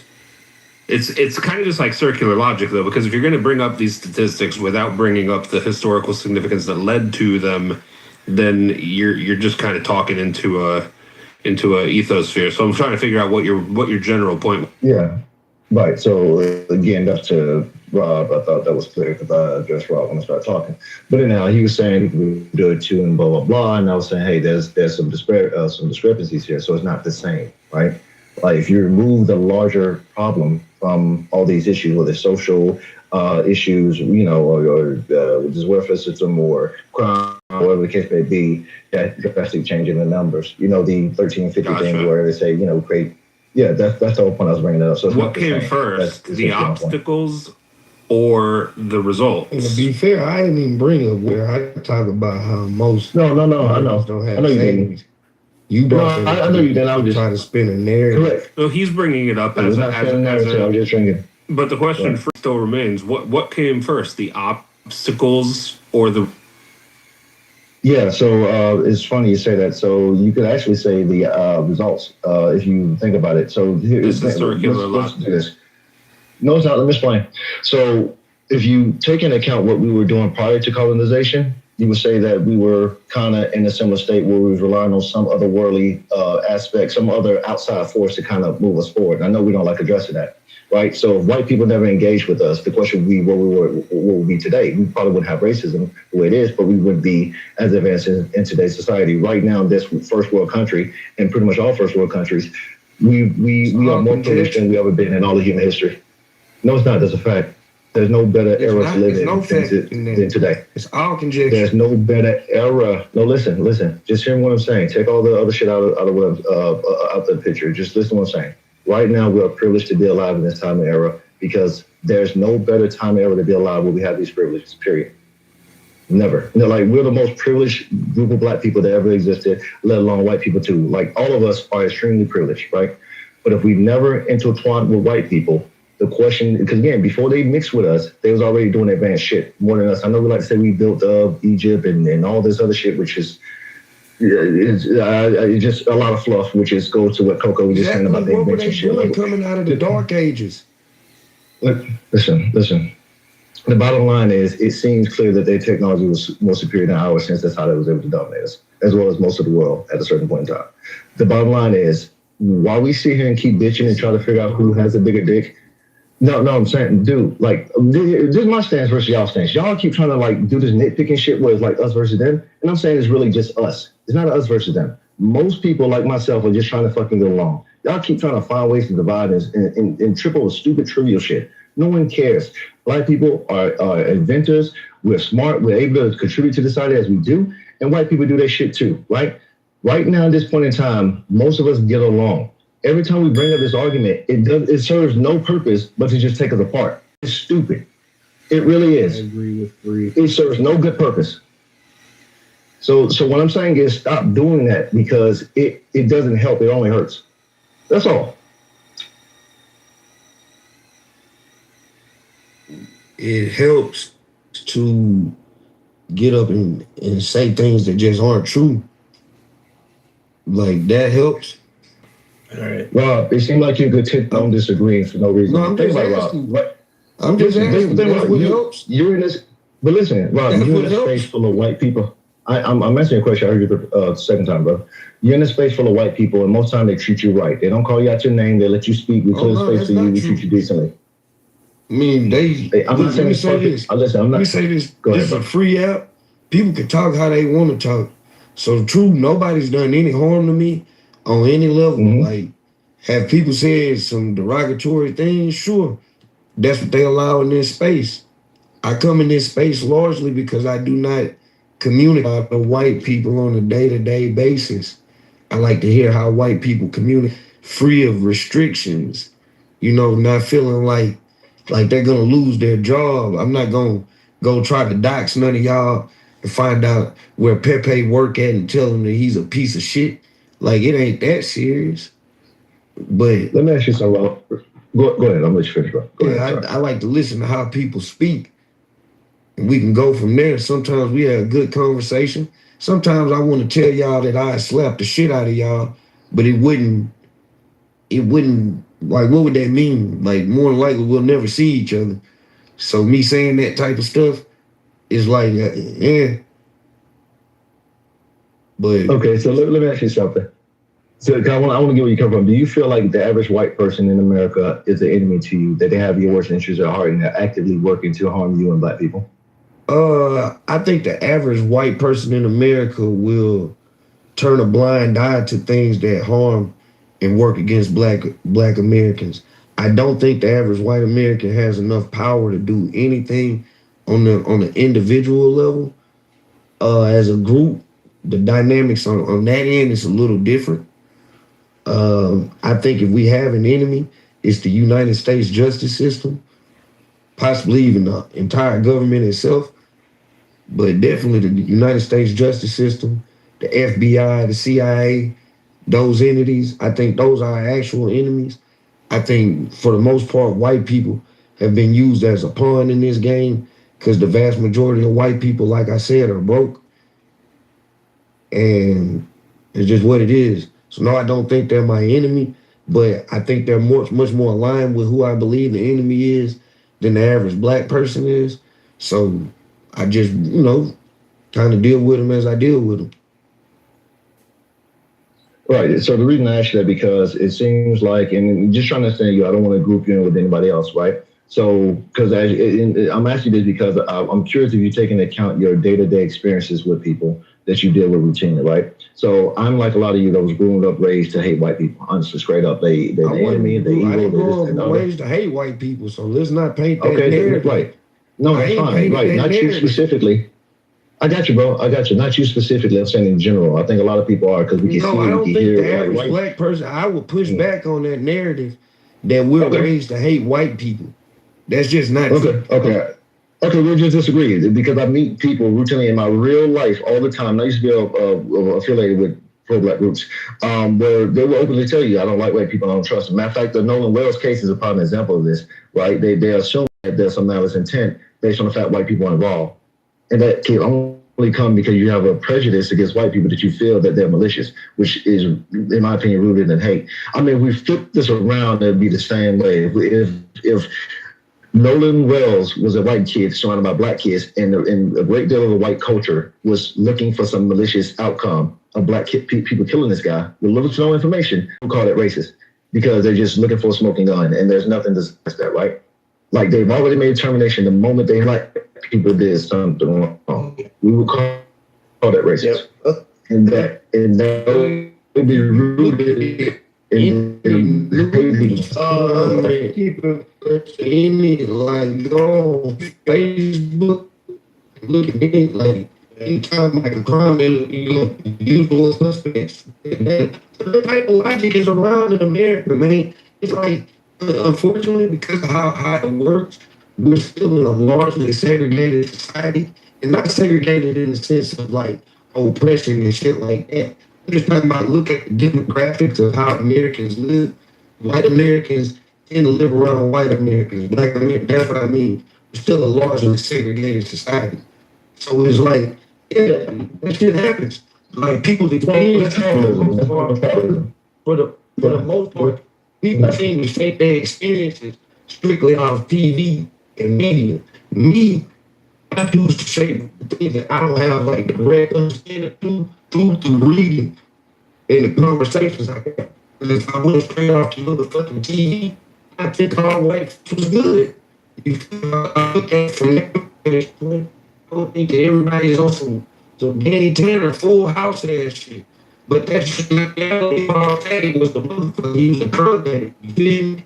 And so when I look at it from that perspective, I know that a lot of the issues that Black Americans have, white Americans have.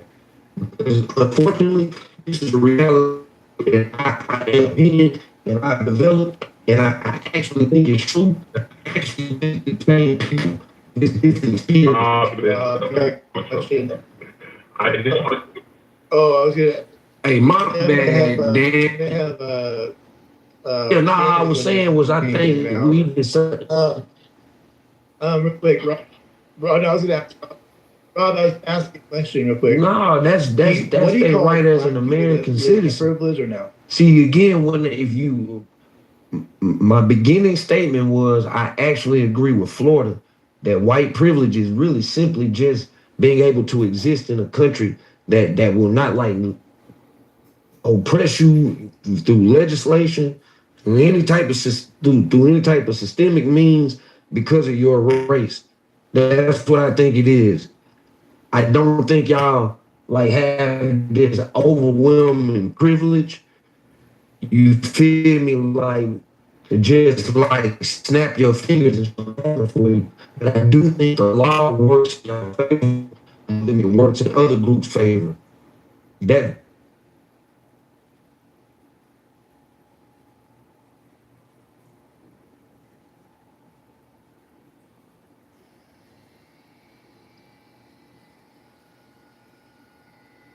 Thanks, sir. I'm going to blend a little bit of what the room was when I came up on the stage, which I think had to do with reparations.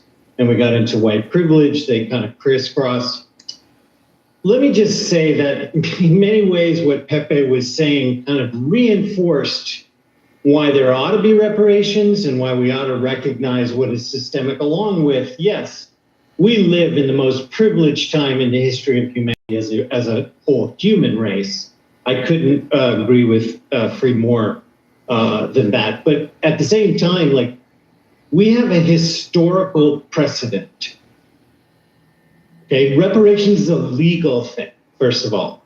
The country can afford it, be a huge economic bonanza. So that's one thing to put apart. But more importantly, when we start talking about, Black people consuming more and white people contributing more, and this idea, well, we have to ask ourselves, like, are we actually saying that a Black American and a white American with the same income, age, family circumstance, employment, and so on have a different net fiscal contribution? I don't think that's what we actually mean, right? So we're reinforcing this is not about race, it's about the economic conditions, some of which are inherited. And if you do choose as a society to legally deal with that, to turn the page on that, look at the economics and justify it, you make that decision, that's one thing. But no matter what, if you want people to not be using as much of the system, you have to lift people somehow out of economic privation, or you just say it's everybody for themselves and fuck it.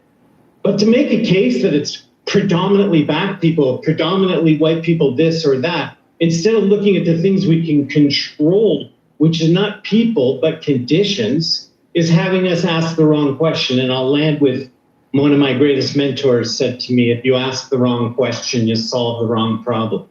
I don't think we should be talking about the prevalence of Black people this and the prevalence of white people that. And Martin Luther King, in my opinion, understood this. Fred Hampton understood this. It's about the economic circumstances, white or Black, not yeah. And I'm done. Daniel, if I will say this, if y'all heard me say these words, I think Black folks and white folks are actually the same people, just different experiences. You feel me? Like, but key in on different experiences, that really matters. That makes a unique difference in America, a cultural difference, a big distinguishment. Like it's a huge difference. But in terms of our worldview and all that shit, we all narrow-minded. We all got American exceptionalism. You seeing it in the FBA movement, telling other Black folks around the world that they ain't Black. You feel me? So there's an American exceptionalism in all of us. But man, it's something you said at the end when you honed in on Fred Hampton, and I'm gonna say specifically Martin Luther King at the end of his life. Now talking about the I Have a Dream Martin Luther King, talking about that 68, that 67, 68 MLK, right? But he was far more his approach to the poor people's movement. I'm trying to tell y'all boys, man, that y'all might think that it's cool, to laugh at people because they saying, oh man, we ain't paying for your reparations and all that. Nah, it ain't even about that, man. It's just about recognizing that this shit is economic. It's very much economic. And there's a legal precedent, Rob. There is a legal precedent in multiple countries for it. It's not, in multiple situations throughout history, there's no reason for that to be accepted unless you could make a case that the country couldn't afford it. And it's exactly not only can the country afford it, it would be financially beneficial to every American in the country to circulate that money into the system. I think you should look at it from like a New Deal perspective, because a lot of that, you think about America to like even the Great Depression, it was wealth in America, but it was far more poverty in America. The conditions how people were living, obviously technology has changed things, but like it was bad for a lot of Americans. The Depression enhanced that. World War II enhances that, because you got to siphon in not just like your resources, like your people are dying. Like we got to lose young men that could have contributed. You add into that a country that has a system that says a segment of a society does not have the same opportunity to advance in it. Are Black Americans gonna just buy a bunch of fucking U.S. Treasury bonds as soon as we give them reparations? You set yourself up for failure. I ain't talking about just some reparations. I'm saying look at the New Deal. Look at things like what happened after that, the GI Bill, housing, railroad, free highway. Are Black Americans just going to invest in the continued military-industrial complex once we give them reparations? As it stands, if you gave money to people right now, yes, that's what's going to happen. There's point blank period. If everybody got $2.5 million, motherfuckers gonna go buy David Weekly homes. Motherfuckers gonna go buy brands that ultimately contribute to the military-industrial complex, because everything we do as tax-paying citizens in America contributes to the military-industrial complex. You're just going to buy things, and it's going to go right back into the hands of the multinational corporations that are already the problem. This is where we're at as Americans, unfortunately. This is why I say I believe we're in an oligarchy. I don't believe we're in a democracy. Okay. What is Black America going to do to change that once they get their... Black Americans ain't gonna do nothing to change that, and that's why we need to stop talking about reparations. It's not about what we're gonna do to change it.